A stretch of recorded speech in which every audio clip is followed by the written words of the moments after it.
Amortissement, explication simple pour les non-comptables. Abonne-toi pour plus de contenu pédagogique, s'il te plaît.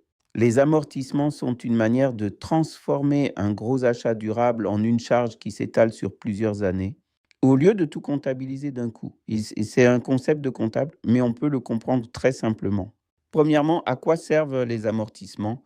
Lorsque tu achètes un bien durable comme une voiture, une machine, un ordinateur, un meuble, un logiciel ou une installation, il s'use ou se dévalue avec le temps. L'amortissement reflète cette perte de valeur sur plusieurs années au lieu de tout expédier dans la comptabilité dès la première année.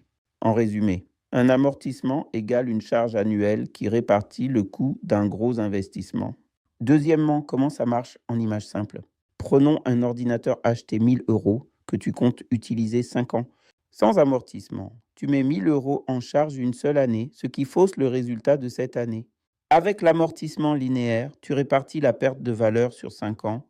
1000 euros divisé par 5 égale à 200 euros par an.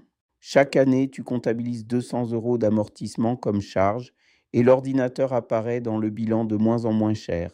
L'idée, mieux refléter la réalité économique où l'ordinateur te sert plusieurs années, pas un seul coup.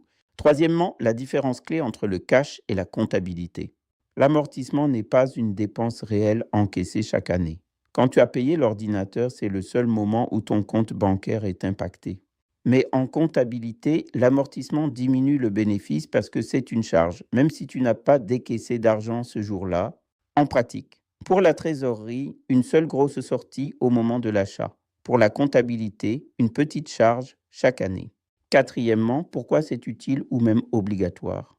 D'abord, pour évaluer correctement le bénéfice, amortir un gros investissement évite de faire tomber le résultat une année et de le mettre trop haut les autres.